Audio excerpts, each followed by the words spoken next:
নমস্কার, আমি রুম্পা। সবাইকে আরও একটি নতুন ভিডিওতে অনেক স্বাগত জানাই।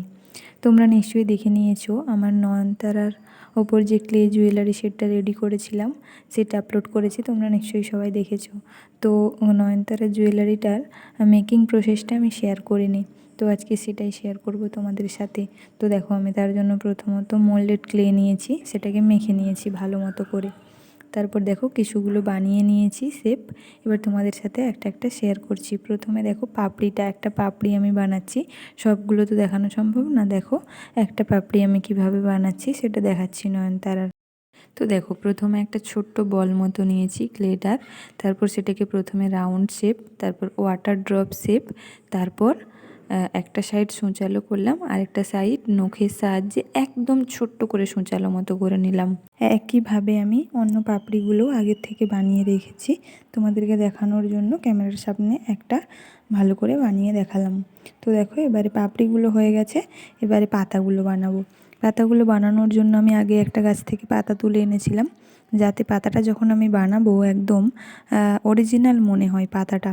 তার জন্য দেখো, পাতাটা আমি ক্লে মাখা পাতার শেপটার ওপরে বসিয়ে হালকা হাতে চাপ দিয়ে পাতার পেছনের যে শিরাগুলো, সেইগুলো দাগটা দেখো খুব সুন্দরভাবে পরিষ্কারভাবে বোঝা যাচ্ছে। এইভাবে আমি দুটো পাতা করে নিয়েছি। দুটো পাতা করার পর আমি এই শেপগুলো কিছুক্ষণ মতো রেখে দিয়েছিলাম শুকানোর জন্য। তারপর নিচে দেখো একটা গোল বেস নিয়েছি, যার উপরে আমি ফুল পাতা সবগুলোকে সুন্দর করে সাজিয়ে বসাবো। দেখো, একটা একটা করে আঠা দিয়ে পাতাগুলো প্রথমে বসিয়ে নিলাম নিচে। তারপর একটা একটা করে ফুলের পাপড়িগুলো নয়নতারা ফুলের শেপ অনুযায়ী সাজিয়ে দিচ্ছি। দেখো, এখানে আঠাটা দেওয়ার কারণ হচ্ছে, আমি যেহেতু পাপড়ি আর পাতাগুলো বানানোর পর একটুক্ষণ রেখে দিয়েছিলাম শুকানোর জন্য, তো ক্লেটা ভালো মতো জোড়া নাও লাগতে পারে, তার জন্যই কিছুটা আঠা দিয়ে আমি জিনিসগুলোকে বসাচ্ছি। এবং বসানোর পর ফুলটার ওপরে মাঝে একটা ছোট্ট ক্লের বল দিলাম। তো দেখো, এইভাবে ফুলের জুয়েলারিটাও রেডি, এবং দুটো ছোট্ট ছোট্ট ইয়াররিংস তৈরি করেছি এবং একটা আংটি। এবার আমি করছি কালার ফুলটার ওপরে। আমার কাছে নয়নতারা ফুলের যে কালারটা হয়, অ্যাকচুয়াল কালারটা ওটা ছিল না। তার জন্য আমি চেষ্টা করেছি যতটা সম্ভব ওই রকম কালারটা আনার, যদিও একই রকম হয়নি। তো তাও আমি আমার মতো করে করেছি কালারটা।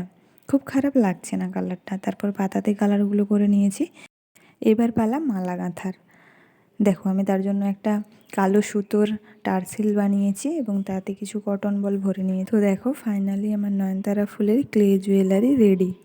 তোমরা দেখে জানাও কতটা আমি পেরেছি, কেমন লাগছে তোমাদের জুয়েলারি সেটটা। আর এই সেটটা যদি কেউ নিতে চাও, আমার কাছে অ্যাভেলেবেল আছে, তোমরা কন্ট্যাক্ট করতে পারো। ইয়াররিং দুটো দেখো কত সুন্দর, ছোট্ট ছোট্ট, খুব কিউট। আমার তো খুব পছন্দ হয়েছে ইয়াররিং দুটো। তো তোমরা যদি এই ধরনের জুয়েলারি বানানোর ভিডিও আরও দেখতে চাও, তাহলে আমার চ্যানেলটি সাবস্ক্রাইব করে রেখো এবং পাশে থাকা বেল আইকনটি প্রেস করে দিও, যাতে আমি কোনো রকম ভিডিও পোস্ট করলে সবার আগে নোটিফিকেশান তোমাদের কাছে যায়। ধন্যবাদ।